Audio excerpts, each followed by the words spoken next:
ఓం శ్రీమాత్రే నమః. నమస్కారం అండి. 2025 సంవత్సరంలో దీపావళి 5 రోజుల పండుగలలో 4వ రోజు బలిపాడ్యమి పండుగ జరుపుకుంటాము. ఈ బలిపాడ్యమి ఎప్పుడు వచ్చింది?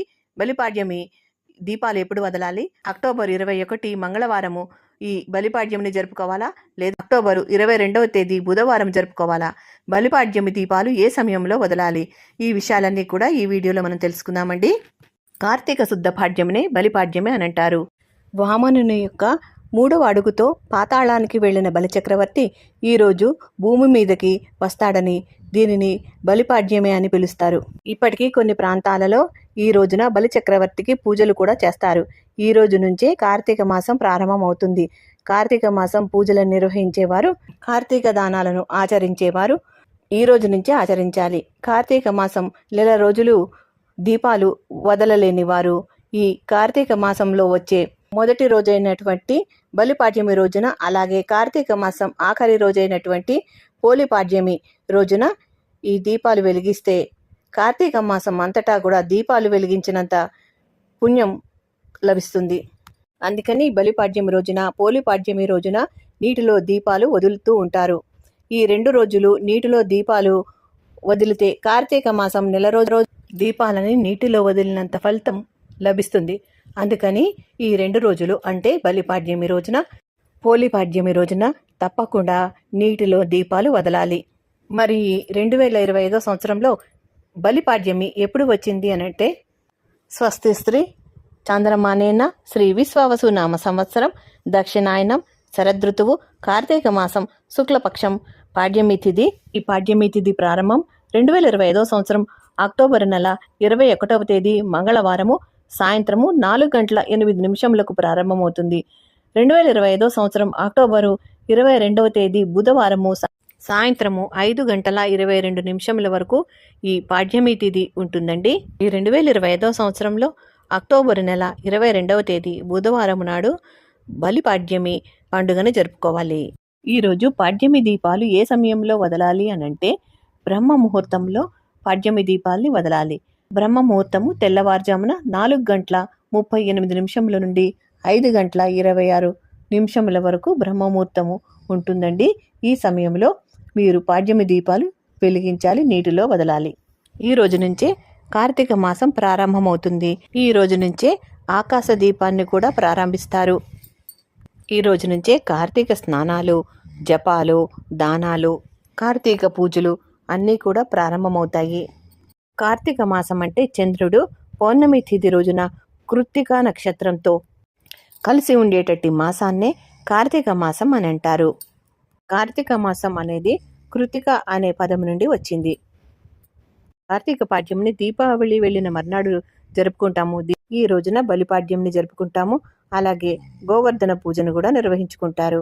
కృత్తికా నక్షత్రం అగ్ని సమానమైన నక్షత్రం. కృత్తికా నక్షత్రం అగ్ని సంబంధమైన నక్షత్రం.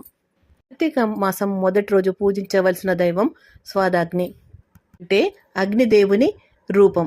ఏదైనా యజ్ఞాలు, యాగాలు చేసేటప్పుడు ఓం స్వాహ అనే నామాన్ని జపిస్తూ స్వాదాగ్నికి సమర్పిస్తూ ఉంటాము. స్వాహాదేవి, స్వాదాగ్ని ఈ 2 కూడా అగ్నిదేవుని భార్యలు. అందుకనే స్వాహాదేవి, స్వాదాగ్నిని అగ్ని పూజ జరిపేటప్పుడు ఉపయోగిస్తాము. కార్తీక మాసంలో అగ్నికి సంబంధించినటువంటి పూజలు చేస్తే విశేషమైన ఫలితాలు కలుగుతాయి. అగ్ని సంబంధితమైనటువంటి దీపారాధన చేయటం వల్ల ఆ ఇంట్లోకి శివుని యొక్క అనుగ్రహంతో లక్ష్మీ కటాక్షం లభిస్తుంది. లక్ష్మి మన ఇంట్లోకి ప్రవేశిస్తుంది. అందుకనే కార్తీక మాసం నెల రోజులు కూడా నిత్య దీపారాధనతో పాటు కార్తీక దీపాలు వెలిగిస్తూ ఉండాలండి. వీలైనన్ని రోజులు మీరు దీపాలను అయితే వెలిగించాలి. ఇక ఈ కార్తీక మాసంలో మొదటి రోజు బలిపాడ్యమి దీపాలు ఏ విధంగా వెలిగించాలో ఇప్పుడు మనం చూద్దాం. ఈ విధంగా అరటి డుప్పలు తీసుకోవాలండి. వీటికి పసుపు రాసి కుంకుమ బొట్లతో అలంకరించుకోవాలి. ఇంట్లోని వారందరూ కూడా వెలిగించుకోవచ్చు. అందుకని కావాల్సినన్ని అరటి డుప్పలు తీసుకోవాలి. ఈ విధంగా పసుపు రాసి బొట్లు పెట్టుకొని కుంకుమ బొట్లు సిద్ధం చేసుకోవాలి. ఈ దీపాలు మనము నీటిలో వదలాల్సి ఉంటుందండి. నదిలో కానీ, చెరువుల దగ్గర కానీ, బావుల దగ్గర కానీ ఇలా మీకు వీలైన చోట్ల వదులుకోవచ్చు. నేను ఇక్కడ కోనేరు దగ్గర వదులుతున్నానండి. గుడి యొక్క కోనేరు దగ్గర ముందుగా ఒక పళ్ళంలో ఈ అరటి డోపలు పెట్టుకుని కావాల్సినన్ని ఒత్తులు వేసుకుని ఆవు నేతిలో తడిపిన పువ్వొత్తులు వేసుకుని చక్కగా దీపారాధన చేసుకోవాలి. వాటి మీద పసుపు, కుంకుమ, గంధం, అక్షతలు సమర్పించి, పుష్పాలు సమర్పించి, ధూపం వేసి, ఏదైనా నైవేద్యంగా బెల్లం ముక్కో పండో పెట్టి ఇలా హారతినివ్వాలండి.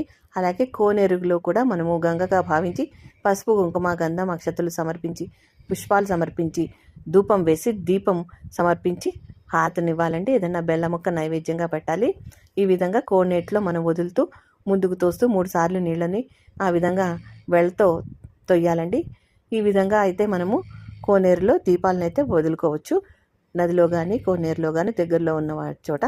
ఇవేమి అందుబాటులో లేని వారు ఇంట్లో ఏ విధంగా చేసుకోవాలో ఇక్కడ నేను చేసి చూపిస్తాను. తులసి కోట దగ్గర లేదా నక్షత్రాలు మనకు కనబడే చోట ఈ దీపాలను అయితే పెట్టుకోవచ్చండి. ఆరు బయట ముందుగా ఇలా పళ్ళని తీసుకుని దాన్ని పసుపు రాసి బొట్లు పెట్టి కుంకుమ బొట్లతో అలంకరించుకోవాలి. తర్వాత తులసి కోట దగ్గర మనము పిండితో ముగ్గు వేసి దీపారాధన చేసుకుని పసుపు కుంకాలు సమర్పించి అక్షతలు వేసి దీపలక్ష్మికి నమస్కరించుకోవాలి. తర్వాత తులసి అమ్మమాతకి కూడా పూజ చేసుకోవాలండి.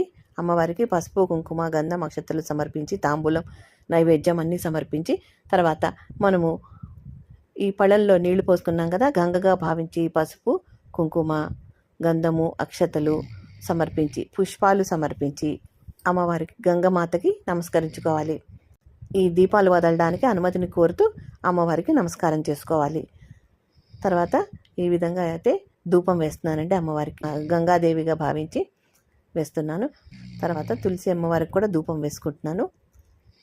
గంగా గంగా గంగా అని 3 సార్లు బటన్ వేలు తిప్పుతూ జపిస్తూ కూడా మనం పూజ చేసుకోవచ్చు. తర్వాత బెల్లం ముక్క నైవేద్యంగా సమర్పిస్తున్నాను. తర్వాత తులసమ్మకు కూడా నైవేద్యం సమర్పించుకోవాలి. అమ్మవారికి కూడా నేను ఇక్కడ బెల్లం ముక్క నైవేద్యంగా చేసుకున్నాను. తర్వాత ఈ విధంగా పువ్వొత్తులు ఈ అరటి డొప్ప పైన పెట్టి వెలిగించి నీటిలో వదులుకోవాలి. ఆవు నేతిలో తడిపి పెట్టుకున్న పువ్వొత్తులు మాత్రమే వేసుకోవాలండి ఈ విధంగా దీపాలు వదులుకోవడానికి. తర్వాత అలా 3 సార్లు ముందుకు తొయ్యాలి. అంతే అండి. ఈ విధంగా బలిపాడ్యమి దీపాలు వదులుకోవాలి. ఇంట్లోనే సులభంగా వదులుకోవచ్చు. నది దగ్గరికి వెళ్ళాల్సిన అవసరం లేదు. తర్వాత తాంబూలం సమర్పయామి అంటూ తాంబూలం సమర్పించుకోవాలి. పళ్ళల్లో పోసిన నీళ్ళనే గంగామాతగా భావించి ఇవన్నీ కూడా సమర్పించుకోవాలి. తర్వాత ధూపం వేసి హారతిని సమర్పించుకోవాలి. అంతే అండి. ఈ విధంగా బలిపాడ్యమి రోజున కార్తీక మాసం మొదటి రోజున దీపాలను అయితే వదులుకోవాలి. ఇవి ఇంటిలో పాతి ఎంతమంది ఉంటే అంతమంది కూడా వెలిగించుకోవచ్చు. నది దగ్గరికి వెళ్ళి కానీ ఇలా ఇంట్లో కానీ బొత్తులు వెలిగించి నీటిలో వదులుకోవచ్చు. వారి తరఫున మీరు కూడా వెలిగించవచ్చు. ఇంట్లోని వారందరూ కూడా కలిసి వెలిగిస్తే చాలా మంచిది. ఈ కార్తీక మాసం నెల రోజులు కూడా ఈ దీపాలు వెలిగించి ఈ నెల రోజులు కార్తీక మాసాన్ని ప్రారంభిస్తాను అని దీక్ష ఈ రోజు నుంచి ప్రారంభించుకోవాలి. అంతే అండి. ఈ విధంగా తులసి కోట దగ్గర ప్రతిరోజు కూడా సూర్యోదయానికంటే ముందే దీపారాధన చేసుకుని గుళ్ళోకి వెళ్ళి దీపారాధన కూడా చేసుకోవచ్చండి. ఈ విధంగా కోనేరు ఉంటే మీరు దీపాలని వదులుకోవచ్చు. లేదంటే ఇంట్లో ఈ విధంగా పళ్ళెల్లోనే వదులుకోవచ్చు. ఇది రాగి పళ్ళెం కానీ ఇత్తడి పళ్ళెం కానీ ఏదైనా తీసుకోవచ్చండి. మనకి ఏది అందుబాటులో ఉంటే ఆ పళ్ళెంతో ఈ విధంగా పూజ చేసుకోవచ్చు. మరి ఇత్తడి పళ్ళెం లేదు నా దగ్గర, ఇప్పుడు అందుబాటులో లేదు, అందుకే స్టీల్ పళ్ళెంలోనే చేశాను. అలా అని చెప్పి మీరు మానేయకండి. ఏది ఉంటే దాంతో మీరు అందుబాటులో ఉంటే తప్పకుండా చేసుకోండి. ఇలా అరటి డప్పులు లేకపోతే డిస్పోజబుల్ చిన్న చిన్న బౌల్స్ ఉంటాయి కదండి, అందులో మనము నేతిలో తడిపిన పువ్వొత్తులు వేసి ఒత్తులు వెలిగించి నీటిలో వదులుకోవచ్చండి. ఈ విధంగా బలిపాడ్యమి రోజున పాడ్యమి దీపాలు వదులుకోవాలి నీళ్ళల్లో. ఇదండి బలిపాడ్యమి యొక్క విశిష్టత, అలాగే కార్తీక మాసం మొదటి రోజు యొక్క విశిష్టత ఈ వీడియోలో వివరించాను. ఈ వీడియో కనుక మీకు నచ్చితే తప్పకుండా లైక్ చేసి సపోర్ట్ చేయండి. మీరు లైక్ చేయడం వల్ల మా వీడియోలు మరికొద్ది మందికి రీచ్ అవుతాయి. అలాగే మా వీడియోని మొదటిసారి చూస్తున్నట్లయితే తప్పకుండా సబ్స్క్రైబ్ చేసుకోండి. అప్పుడే మేము చేసే వీడియోలు మీకు నోటిఫికేషన్ రూపంలో వస్తాయి. మా వీడియోని మీరు మిస్ కాకుండా చూడగలుగుతారు. ఈ వీడియో కనుక నచ్చితే లైక్ చేయండి, షేర్ చేయండి, సబ్స్క్రైబ్ చేసుకోండి. మరో మంచి వీడియోతో మళ్ళీ కలుస్తాను. నమస్కారం, ఉంటానండి.